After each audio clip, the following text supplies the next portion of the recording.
And we're back with some more oxygen not included. Today, we've just come back from the fire planet. The fire planet was, well, it was entertaining. I will say surviving that was, yeah, it definitely gave me the sweats. But we've got ourselves a bunch of niobium. We've taken it back here and we've made ourselves a bunch of thermium. So it's time to throw ourselves together a petroleum boiler. Now, I was doing some testing in the background and a new design I wanted to try out, and it failed horribly. But whatever, we'll just have to use a tried and tested method. So I'm thinking what we're going to do is we're going to throw together a thermium aquatuner powered petroleum boiler right about here. We're going to get the oil over from our other planet area over here, and we're going to have it pump all the oil over. We'll pump the water back to make sure all the oil wells keep working, and that will be our power/oil and a sort of a self-contained little water source for us. Once that's done, it's time to start tapping into some of these resources we've been ignoring. These liquid sulfur geysers, I want to tap into those and, well, cool them and get the resources out of them. That liquid sulfur we can ship back. And if we ship it back here, what we can do is we can feed it to, well, a bunch of plants. We can basically phase out all of our critters, get ourselves in a bunch of plants which we're going to put our sweetles on, and that'll allow us to swap out all of our meat for instead a very sustainable source of grub fruit preserve. We'll get sucrose from the sweetles and grubs that we get to tend the plants, and they'll tend the grub fruits that grow up and give us the food. And that's all sustainable, and we won't have to worry about using stone hatches anymore. But I think the first thing we're going to do, well, okay, we'll do a big sweep in a minute, but first thing I want to do is I want to expand the power grid. We have a separate power grid over here, and we have another power grid over there. I'm thinking we link the solar and this main grid down here all together, probably right down here. By connecting those two power grids, we've managed to get all of our power localized into all of these batteries. That should mean most of the heavy stuff is running off this. Now, I would like to maybe tidy up this base, but you know what? We'll wait until after the taming is done. I think that is one thing we want to do. Plastic ladders. We have managed to get ourselves a whole lot of plastic, so let's replace some of these ladders and speed up everyone's movement substantially, shall we? That will help us out an awful lot on the movement speed front. Well, once the ladders are done, that may take a while. In fact, I think we'll just have a quick skip forward in time. I'll go grab a cup of tea and we'll just clear up all of this junk down here in the oil biome as well. The game is running... It's getting very sluggish. I will admit, the more planets I explore, the slower the game gets. And I think it's... Well, they also probably have debug mode enabled for everyone so that they can keep track of all the problems they get with the new DLC. So that's probably not helping either. But let's give this 5 minutes and see what happens. One very long cup of tea and a few things later, we're back, and most of the cleaning up is done, though there's still a little bit of sweeping left in that corner. Actually, you know what, I might let that finish. But let's get prep work started over here. We're going to put in the petroleum boiler, and I was going to put it down here, but now I'm thinking we should maybe put the petroleum boiler up here above, so we can just route the oil, which is coming in from the other planet, just directly up into it, and then we can have the petroleum coming straight down here into our industrial brick. Well, we're going to have all our power plants down here. We've already laid this out so we can put in a string of petroleum generators, and all the carbon dioxide should slowly sort of flow down here. In fact, we might just seal in this whole area and fill the entire place with carbon dioxide. That might be an idea too. No, we'll leave sealing that off for a minute. We'll get started over here on our prep work.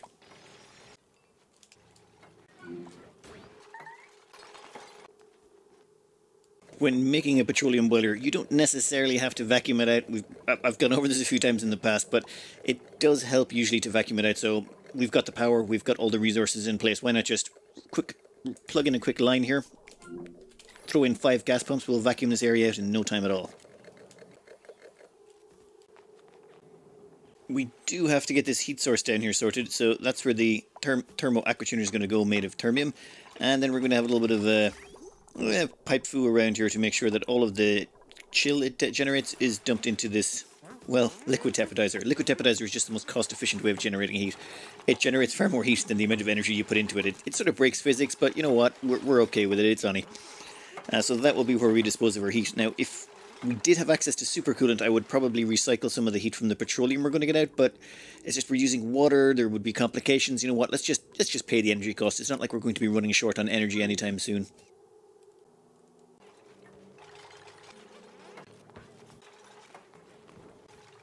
Well, that was the easy part. The easy part is just constructing this. The hard part is feeding it and getting the resources into it and out of it.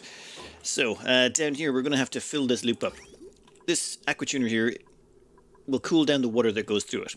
And when it cools down that water, it basically takes that heat into itself, and it's going to disperse it into the surrounding water here. So this is going to be our sort of our hot box. Now, all of the chill it generates, if we just keep letting it accumulate, what will happen is the water passing through it would eventually freeze. So instead, we run it through this liquid tepidizer box down here. We're not even going to regulate this, and it will heat the water back up again. So we're basically spending power to just move heat from the tepidizer to here. The tepidizer is what's actually generating all the heat, and the aquatuner is just sort of moving the heat from the tepidizer into this room and condensing it. Because this stops at 80 degrees, the aquatuner will keep going until it melts. So it just allows us to generate more heat in one spot. At the moment, we're just making ourselves a bit of space here because we've got to hook up the power for this. We've got two separate power wires.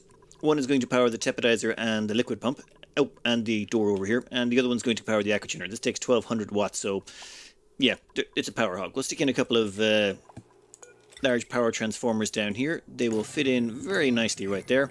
And as well as that, with all this icy water around, they should stay cool for a long time. We can worry about long-term cooling at a much later date.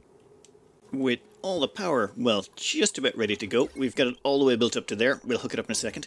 And next up is the oil itself.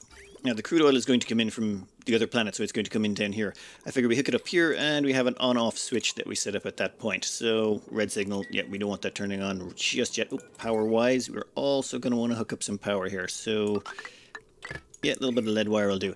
All the power wiring in here, you'll notice, is made of steel. This, I have learned from past experience, just make it out of steel, if you can. If you can't, make it out of something that's very, very heat resistant as best you can. Because if you have a mistake at some point and it accidentally melts, it's a real pain in the butt to get in there and fix it all. That done. And next up, yes, the polluted water for the output. Now, where is it? Down here, we're going to burn this stuff all off. We're going to probably put in some of these, some of these generators. So 1, 2, 3, 4, 5. Yeah, so 5 petroleum generators. Lead wire to go through all of them. Oh, automation wire will probably be necessary as well. And all of the polluted water is going to pour down here. Now we're going to need a liquid pump to take that water. And we have to recycle it. And let's grab that. And we'll make it out of... Actually, we'll make it out of steel. This place is going to get pretty hot. We'll put it down here, and we're going to have to pipe the water from here, which is the polluted water. Send it all the way back up here. Sieve it, turn it into clean water. Oh, wait, no, not that way. Sieve it, turn it into clean water, and then send it into this. This will send it back over to area? Yes, area. And in area, we're going to pump that water from... It's going to come out here, I believe.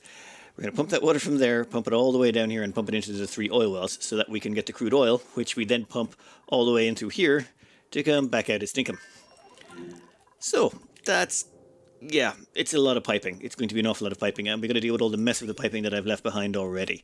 So, yeah, give me 5 minutes to sort out the piping. You know, I think the easiest thing to do would be take all of that crude oil that's coming through this piping and just turn it into petroleum down here. Sure, we'll lose half the mass and we're almost ready to throw in the petroleum boiler, but that's not a big deal.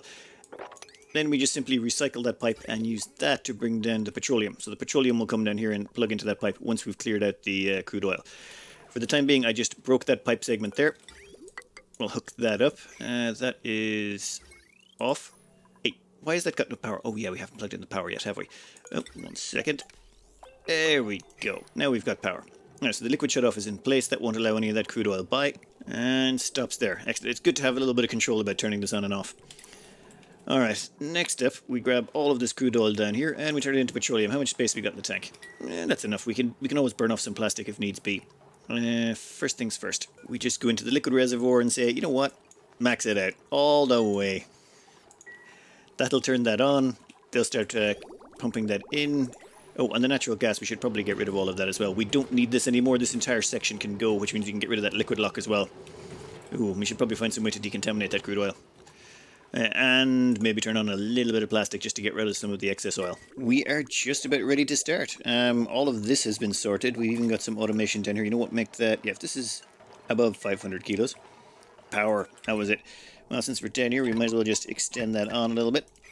Now, if there's more than 500 kilos of water all the way along the bottom here, this pump activates. That pump will then pump this polluted water all the way up here, all the way across, and it goes into the bottom of our actual core base. There's no atmosuits required in here, so this is actually the bottom of our core. Oh, power required for that as well. 1 second. Yep. Then that water will get sieved. The clean water will come out here. Clean water will go across and end up going through this supply teleporter. That comes out in area. Area goes through here down into this liquid tank. That's the overflow, we'll worry about that in a minute, but that should come across here and come down here and go all the way into the oil wells.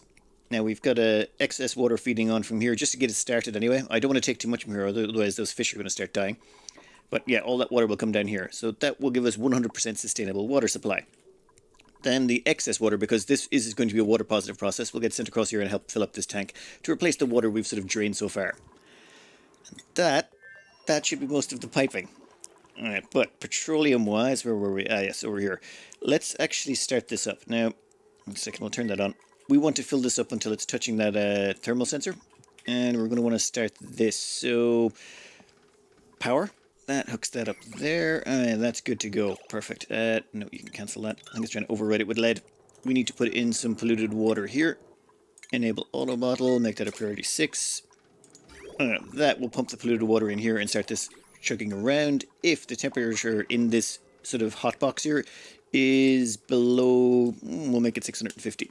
If it's below 650, that aqua tuner will stay on. Now, this thing is not... how do I explain this? I didn't make this thing maybe as robust as it should be.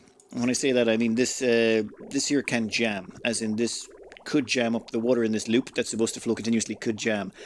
So to counteract that, what I've done is made sure that this is going to be on when it starts. So long as this is on, right, there we go, and the loop is full while that aqua tuner has not stopped pumping, we're good.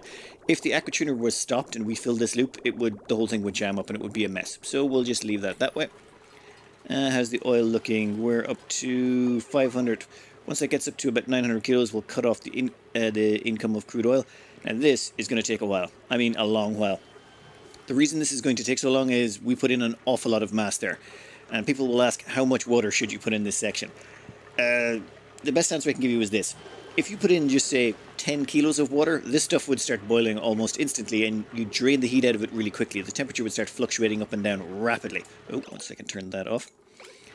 Which would be bad. You put in too much water, it's going to take too long to heat up, but it's not going to be the end of the world. So usually I just overfill it. You could probably get away with about 500 or 600 kilos of water in here. I put in like about 3 tons. So maybe I went a little bit overboard, and oh, damn it, I should have. That's my bad. I'm going to have to dispose of that water now. That's going to be fun. But we will let this run for a while. This is going to take a long time to heat up, and while that's going on, I'm going to sort out a few things in the background. Oh, yeah, the liquid tepidizer down here, that's just left always on. It shuts off once the water around it gets to about 85 degrees or so. And then once the water's temperature goes down because of all the chill, polluted water going through it, it just immediately heats back up again. It just means we won't end up with this water ever boiling or freezing. It should remain nicely stable. And now, has anyone noticed the big mistake I made? Anyone? Anyone seeing the big mistake? I'm sure a few of you have been screaming at the screen for a while, but yeah, I've just noticed it now too. I put insulated tiles there. Oh my god. Thankfully, we left in a service corridor here. I've learned from the past mistakes. Always leave a service corridor. We should be able to replace this without... But I just don't want that door to accidentally open. As long as we replace those, the oil won't go anywhere. We're going to stick in a couple of gold tiles there. That should allow heat transfer. Though at the moment, as you can see, the temperature here goes up really slowly. But swings and roundabouts. This just means that it will also go down very slowly, and it will allow us to run this quite stably and without issue. I don't mind spending the power. Actually, how is our power looking? We could probably put in some more solar panels. We do have the glass for it, so let's just stick in 4 more of those up there. Oh, you can actually feel the game chug right there. There we go. That'll be fine. And how are we looking over here? Nice, that's all replaced. We managed to keep all the oil. A little bit of a sweep. And sort it. Well, this has been ongoing. I've been doing some planning in the background. The planning is we want to go over to area.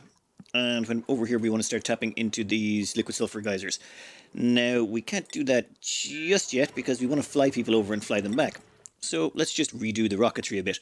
Actually, I should probably cover... up here, I've demolished some of the old rockets because they were full of carbon dioxide and there was no use for them. Now, that's given us some excess steel, which, well, we can't really avoid. Either we leave the rockets sitting there and taking up space and being useless to us, or we just demolish them and find we get a little bit of excess steel. I don't mind doing that now. I know that's technically cheating getting the resources, but, well, I can't leave the rocket sitting there, and at the moment we do have plenty of refinement capacity, so it's not like this is a big deal right now. Early on, before we got our industrial breakup, I would have hesitated, but now it's like, nah, we would have got these resources we need anyway. It's not like we need anything. This is going to take advantage of some of the lessons I've learned from previous mistakes. For example, You know what? Let's actually just demonstrate something here. We're going to hook up the power, and we're going to get this running. Now, we've got this gas pump here. This gas pump is for pumping the oxygen into this system, but before we had problems where carbon dioxide was getting sucked up into this, and that carbon dioxide was causing us problems. As in, we'd feed it into the atmosphere toxin, they'd start getting damaged. So, we're going to store the carbon dioxide out of the way. Alright, here's mother load to charge up the batteries, and we'll get them on there for a minute, and now what we'll get them to do is unequip your suit, and then we'll get them to equip the suit again. Now, the moment mother load took off the suit, you'll notice this entire place filled up with gas, carbon dioxide specifically. And that carbon dioxide has started getting pumped down here. And it's gone into this system. Alright, this is going to get hopefully not too confusing. Let me try and explain this without seeming like too crazy. This is a powerless gas filter. So, any gas that gets picked up by here will try and go down here. Now, if it's carbon dioxide in this pipe, then it will get sucked across here onto this side. If it's not carbon dioxide, if it's, say, oxygen, then that oxygen will get shunted out to the right because it won't be able to cross this bridge because there's this constantly flowing carbon dioxide down here. That means only, it's sort of a filter basically. So oxygen will go over here, or whatever other gases there are. Anything else, well, carbon dioxide will all get shunted to here. And this pipe, where does it end? Well, at this bridge. It's a dead end. As in, there's no point to it. Actually, we can disable that for now. Done. So you see when this carbon dioxide gets to the end, all it'll do is it'll just back up in the system, and this here is now prepped. We wanted to prep it with carbon dioxide first. We're going to have to put oxygen in the capsule now, and you'll see it just plugs into there and boom, nothing else. For oxygen though, we're going to take a slightly different approach. Instead of using algae, there was quite a few good suggestions in the comments. The best one was, make oxalate. I had forgotten we'd picked up gold when we went to Parioto, or the swampy planet. We got a bunch of gold. So now we can make an oxalate refinery. And that means we can just produce oxalate. So yes, please. And what I'd like to do is make sure that it's only excess oxygen that gets used for that. So we're probably going to have a break off somewhere down here. We'll stick in a couple of gas bridges there. Those gas bridges mean that only if all the rest of the base is fed, any excess oxygen will get shunted down here. Just to... I don't want to be having all our oxygen pumped into this straight away. That would be bad. It's going to be powered off our core grid over here. And we're just going to chuck out loads and loads of oxalate. I think we'll just let this run consistently in the background. We don't really care too much. Though we'll probably have to put in a little storage center for it. Say, ooh, right about there. Put some water in it. The usual thing to stop it from off-gassing. Tiny little bit of automation. And oh, damn it, I forgot that power wire is going to be in the way. Oh, wait a minute, I got an idea. There we go. We'll dump all the oxalate in there, get rid of that, consumable ore. You know what, let's make sure all the oxalate on the map comes here for now. We'll get it... Where are you going? Oh, damn it, I think I have some oxalate storage in here, do I? Yep, we definitely have some oxalate storage in there. We'll change that. What's in here? What the... Do I have oxalate storage here? Never mind, we'll get rid of that. That will start producing a lot of oxalate. We can then take all of that oxalate and dump it into our spaceship, and that's like, what, 1,000 tons of, or 1,000 kilos of oxygen? Not a lot, but as long as we leave this running, it should work out pretty much okay. We'll stick in as well a storage bin here and put a bunch of gold in it. And maybe a quick set of automation. 1,300 kilos of oxalate, and then that should just keep running in the background from now on, soaking up all our excess oxygen. Yeah, nice. It won't get too hot down there either, because it's sort of strapped to the top of an ice biome. I really have to start dealing with heat permanently at some point, but not yet. Way too lazy. How is our oil looking? Oh, not even 200 degrees. Actually, this is a good opportunity to show you how thermal conductivity works. For example, you can see here the steam in there is 196 degrees. And there's a temperature shift plate. You can't really see it there, but there's a diamond temperature shift plate right back there, and that's dumping heat directly into that window tile. But the steam is 196, and the diamond window tile is only 194.8. It can't quite even, there has to be a certain amount of temperature difference, otherwise there will be no heat transfer. And even though diamond is really good at it, and we have a temperature shift plate helping out, there's still it's still lagging a degree or two behind. Then that is shunted through this temperature shift plate here. This allows diagonal heat transfer, so we're transferring heat from this to this, even though that's a complete vacuum in there. It's one of the joys of temperature shift plates. So that's 194 degrees there. The temperature shift plate is 192, which is, about a degree or two lower. And then that shunts it straight into the mechanized airlock, which goes 198 to 190.8. So we actually drop about 4 degrees. And that's because steel's a little bit tougher to dump temperature into. And then that steel is touching this diamond, so the diamond's like 196. So you'll see here the steam over here is 196. And by the time we get over here, we've lost 10 degrees in temperature. And that's with it slowly climbing in temperature. So you're going to be about 10 degrees behind here, and that's had plenty of time to equalize. So you really need, well, I would want about 40 to 50 degrees more temperature here than you want over here. I've set this to 650. It's a good temperature to put it to, but it'll be a while before it gets there. In the meantime, let's finish off our rocket.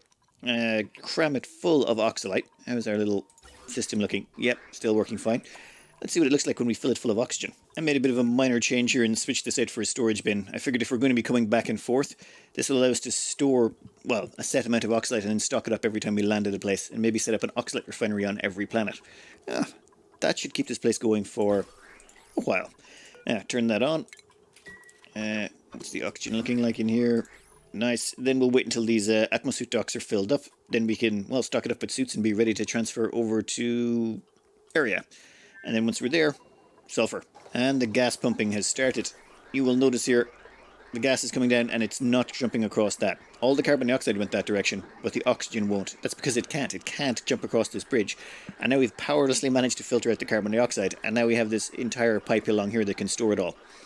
Another question that always gets asked is, why don't we just put in miniature gas pumps here to power this whole thing? Because miniature gas pumps would take up less space than if we used one of them. Well, it's to do with how much they pump. A miniature gas pump here will only move 50 grams a second. One of these larger ones moves 500 grams a second. So at 50 grams a second, that means with two of them, we could just about pump enough gas to keep one of these atmosuit docks full, assuming it was constantly in use.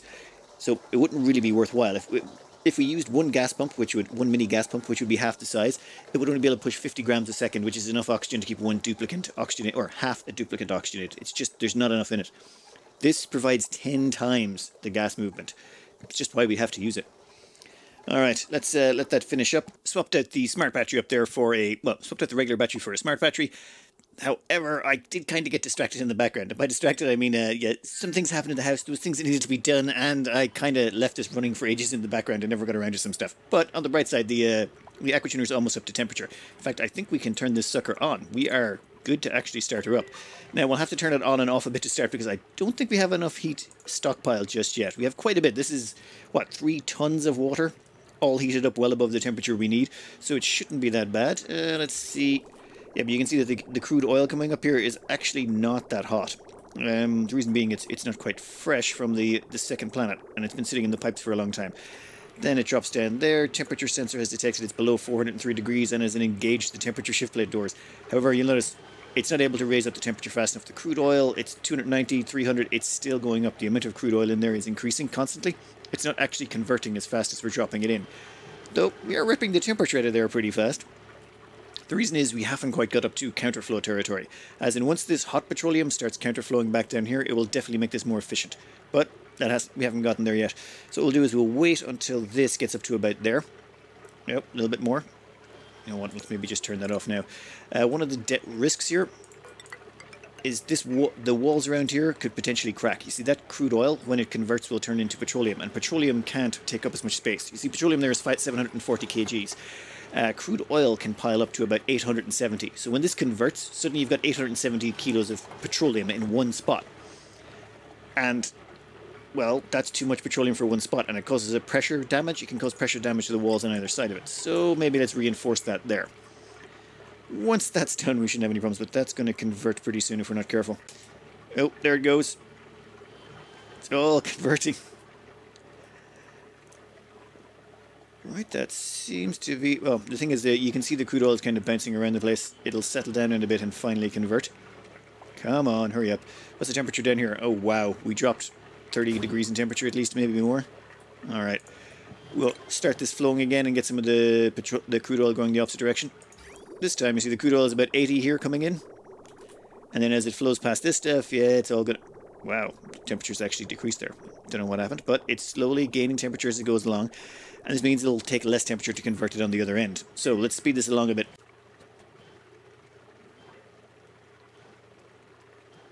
I think I'm trying to activate this a little bit too early, namely because I'm behind schedule, because of course I am. Yeah, that's going to take a minute or two to catch up. When it does, we can turn it back on. I think I'll wait till that hits 650 before we activate it again. In the meantime, we're going to need to hook up this pump here. As pump is set to if the pressure is above 500. Yep, that's fine. This ceramic pipe will go down here, then it converts to obsidian all the way down here, all the way down there, and dumps into these. Once it hits here, we've got a little bit of automation set up, though I haven't quite finished it yet. We're going to fill up these two reservoirs full of petroleum, just so we have some backup tanks. Then when they back up all the way, these will turn on. At the same time, where is it? We're going to get the automation wire here, and hook that up to that. Set this to... Ooh, we're going to say 95, 85, and the majority of our power is going to come from petroleum. Oof, how much coal are we using? Yep, never mind, not going to worry about it. And yeah, let's skip this forward just a little bit until this hits 650. Wow, this is taking too long, and I'm very impatient. So I've installed a little flow regulator here. We're going to start with 1 kilo of crude per second. It's just by cutting it down to 1/10, we should be able to get this started a little bit earlier, and then once it's flowing at 1 kilo, we double it to 2, then 4, then we should be able to jump it straight up to 8, and then eventually 10. Oh, is that actually activated? There we go. We'll let that flow, and then once it gets to the top, it'll start converting, and we'll have 1 kilo of petroleum counterflowing the opposite direction once we let it even out for a minute, and that shouldn't eat into our temperatures too much. Checking down here, I can see how much petroleum is flowing off this last end, so the petroleum has to flow all the way down here, but you'll see there's like 15 kilos here, but as it slowly gets to the end, it sort of drains down. You get 1.4, blah blah blah, it's all the way, and then down to about here. We're now pushing off a little bit over 1 kilo, so we'll crank that up now. 2 kilos. This actually requires manual duplicate interaction, unfortunately, which is why that is set to 9, and it will take a minute or so before duplicate comes along to set it up. You can see our temperature is not getting hurt that badly, and as well as that, we're cranking slow. We're putting more and more petroleum through it gradually. I think give us another 5 minutes and we'll have this fully operational. Temperatures in here are still going up, so we're easily eating all that heat. Let's just crank that up to 3 kilos for now. This system is eating it. We're just... yeah, you know what? Let's just go straight up to 6. I'm probably pushing it too fast, but I don't care. You can see the increased packet size there, right at that juncture. But the oil's getting to the top and it's heated up to 400 degrees, so all we need to do is push it over 2 or 3 degrees more. You can see the oil in the pipe there, it's 400 or so degrees. Actually, it's more stable up here. 400, 399, oh yeah, it's a little bit lower for the new packets coming through, but they have to catch back up. As in, the more we put in, the more we have to counterflow the opposite direction, so you need to let it catch up a bit once it starts going in. But that should start improving in temperature efficiency as it flows for a bit. So we're at 398. And let's give that a couple of minutes. After about half a cycle, it seems to have stabilized about 398.5 to 399, somewhere just in between that. 398 to 399, just bouncing back and forth a little bit. But the temperature in here still rising, so this thing's eating that handily. I say we max it out. Well, I used to go to 10 kilos, but I think we'll just leave it at 9.5. I prefer to leave it at 9.5. It gives us a little bit of leeway, especially considering we've only tapped into 3 oil wells, and those oil wells stop producing when they're being when the gas is being vented. So 9.5 should keep us fairly well. All right, that means and you can see that this pump is now activating occasionally, and it's pumping the petroleum out, which is going all the way down here and slowly backfilling, which is exactly what we want. Oh, we also emptied this old tank out, which reminds me, we should probably get rid of that liquid bridge. We're still going to have to siphon some off for plastic production. I think we will keep a little bit of plastic production going at all times, just to be on the safe side. We're going to siphon some petroleum out of this section, have it dumped across in here, and feed into one of our plastic presses. We're only going to keep one active. Normally, just over a long enough period again, we're going to accumulate so much plastic anyway, but it always does have uses in the later game. Now, let's see how this is looking up here. Let's make sure our counterflow heat is going well. 396, it's a little bit lower than we'd like, but we did just turn that on recently. 635, it's still holding out. We'll keep an eye on that for now. Petroleum, yep, all flowing down. And now once this backs up, the system has to back up. Once it does, this will switch on the petroleum generators and they'll start spitting out the polluted water. Once the polluted water hits, above 250. Once the water in here goes above 250, we can then pump that water over to area. Because right now, area is running on this water supply. I really don't want to kill all the Pacu in there. Reserve tanks have backed up. That has activated the automation. Automation says once this hits 95% capacity, it activates the petroleum generators until it's below 90. And because there's 10 kilos coming in, well, 9.5 kilos coming in, it does mean this should be active the majority of the time. Though if it does go below 90%, it deactivates the petroleum boilers. This way we just keep 10 tons of petroleum as a backup. Otherwise we burn it all off to make ourselves a bunch of polluted water, and that's slowly rising. Alright, let's see what happens when it hits 250 kilos. Oh, and our petroleum boiler is starting to even out. You'll see here it's up to 398.5, 0.6. So the crude oil coming through here is preheated quite high, and the temperature down here hasn't quite stabilized yet. Like the steam is 628. I think it's been hovering there for a while, so let's make sure that keeps going up. I want to make sure we've got this efficient enough. Well, this was efficiencing itself out. There was one thing I was taking care of in the background that I thought I'd point out now. It's just something that was mentioned in the comments, but I wasn't sure until I actually started doing it. This is the rocket. We sent it over to area, but if you check out these carbon dioxide packets here, let's slow this down a bit. Sometimes when these carbon dioxide packets go over the box here, they get deleted. It seems, yeah, there's about a kilo there. So you got about 3 kilos of carbon dioxide, but sometimes when it passes over this thing, they get destroyed. I think what's happening is the oxalate in here is off-gassing, and when it does, it kills everything in it. But, oh wait, we're out of oxalate. That's probably why it stopped. You know what? We should maybe send this back home for a quick restock. How much oxygen we got in there? 2.7 kilos? You know what? That's plenty. How about you guys go home for a minute? Well, that spaceship is going home. Let's just have a quick check here. You'll notice 399.7. That's what we're preheating the crude to. That is really efficient. 399.6. That's all thanks to these radiant pipes made of aluminum. They have excellent thermal conductivity. It's almost as good as thermium, to be honest. And that gets us really, really close to perfect efficiency. And down here you can see, what is it, 640, 41, 42? Oh yeah, it's costing us running an aquatuner flat out constantly. Which, you know, is expensive. Those things they cost like, what, 1200 watts? Yep, and we do have to turn on this thing occasionally as well. But say 1500 watts to run this thing. And in exchange, we get about 10 kilos worth of power. Just with all the petroleum we're producing. Which, yes, that is great. Now, all of this polluted water that comes down here, you'll see it's getting pumped out. And if we trace that, it's actually started flowing now. Which means it's going over here, getting filtered, and shipped all the way over to area.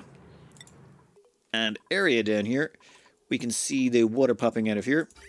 It's flowing along here and going in. We're actually starting to get a backlog. Because you produce more water than you use this way. That means we shouldn't be draining any more water out of the tank here. I think this place is golden. Perfect. I'm also starting to filter some of this salt water here. Now, with that done, we've basically given ourselves a sustainable sort of power, carbon dioxide, and a little bit of extra water that's probably going to end up on this planet. This planet can become... We can probably send a few more people over here later. But more importantly, back here, we need to make some changes. One of the big things we're going to be encountering now is we've got too much carbon dioxide being produced. I've sealed it up as far as here, and I think we're going to put in a liquid lock, and we'll make this whole area a carbon dioxide area. We'll have to strip out the chlorine and oxygen that are left, and we can run maybe a couple of slicker farms to help eat a bunch of that carbon dioxide. Any of the leftover stuff, we might just let it overpressurize. I don't think it'll cause us any issues. Well, we'll worry about that later. Now, when it comes to food sources... Oh, that was it. Yeah, down here, I was thinking we could just simply, well, excavate this sucker out there. Nope. Mop that up. Damn it. Sorry, wrong thing. So we're going to mop this up here, and we're just going to let the sulfur pour out and pour down here. Now, I know this stuff comes out at 160 degrees, and it's quite hot, or 165, but this oil that's coming out of here, this crude oil, is always 80 degrees. And that 80-degree crude oil will pour straight down here, and, oh, rocket has arrived. Ah, yes, sulfur. So the sulfur should flow down here, fall off the edge, and fall down to this point. At which point, well, the crude oil pouring over the top here will just keep pouring down on top of it, and that crude oil is always 80 degrees. It's just the way they're designed, so that 80-degree crude oil will keep landing on top of it and help cool it. And I'm thinking we'll do something similar on this side, and we'll just have, we'll tap into this oil well as well, instead of, we'll disable one of these, say that one over there, or actually this one here. And then we can have this crude oil pouring by this one to cool this one down. And it's just a cheap way of doing them. I was going to strap steam turbines and stuff on top of them, but it was suggested in the comments to do something like this. And now that we have the petroleum boiler up and running, yeah, we'll constantly have these oil wells running, which means we can constantly cool down our sulfur for the cost of having a petroleum boiler. I like the idea. Though I think first we need to bring back some more workers after we've restocked this with an awful lot more oxalate. When it comes to the oxalate as well, you know, I got to do a few quick runovers on things on the base that have changed. Yeah, the oxalate down here, to make things easier, I've cooled it down an awful lot. And by cooled it down, I mean we just ran a cooling loop through the ice biome down here. Just a closed loop of polluted water. It goes up and around, and it's chilled this entire area down. We stuck in some crude oil to keep the oxide from off-gassing, and there you go. It's down to about 3.9. The great thing about this is every time our rocket stops, it gets stocked up with icy cold oxalate to help cool down all the mechanicals inside the rocket. So the rocket should no longer overheat. That was one of the problems. It's up to 40 degrees last we checked. So this way, every time a rocket stops, it gets fueled up with icy cold oxalate, cools everything down. One other thing, after sweeping the entire oil biome down here, yeah, there was a lot of hot rocks in there. Now that heat was all dumped into the centre of our base, which was slightly problematic, you might imagine. If you'll check here, you'll see all that that heat sort of spreading out, but it's not as bad as you'd think. The reason for that is, well, remember these trees over here that we've been using to multiply our seed cache? We're up to 117 seeds for our arbor acorns. Well, we're running water into them. And what I've started doing is I'm running the polluted water from this icy cold polluted water from this slush geyser through this area in some radiant pipes, along with some diamond tiles. So this whole area is getting chilled down. For example, the water's coming in here at -8, it leaves at 35 degrees. Try and imagine the scale of that temperature swing passing through there. That's insane. So it's going up over 40 degrees in temperature as it passes through that area. And then that water comes all the way down here and it goes through our water tank. It used to be we went through this water tank to get heated up, but now we're sort of, well, actually cooling it down a little bit going through our water tank. That water goes all the way down through the water tank and then back up here to get fed into the trees. And because of all that hot water that was passing through there, one thing I did was I started running through this water as well. As in the water that's coming through from our petroleum boiler, though I think, or our petroleum, though I think I'm going to cut that off. We'll just do that in there, disconnect that. The reason I was running it through there is the original water I was pumping through here was too cold and I needed to warm it up before I went through. We had to drain this tank out of here, this old ethanol section. Sorry if that's a little bit confusing, but I wanted to keep that all off screen while we were working on getting this petroleum boiler done, which I think has worked out absolutely amazingly. Anyway, I have way gone over time and it's like, yeah, I'm hours late even putting this out. I'm going to have to compile it and everything. This is going to be really late out today. Apologies for that. But a save game file is attached. They're always attached, so if you want to take this petroleum boiler apart and have a look and download it yourself, off you go. Anyway, I hope you enjoyed and good luck.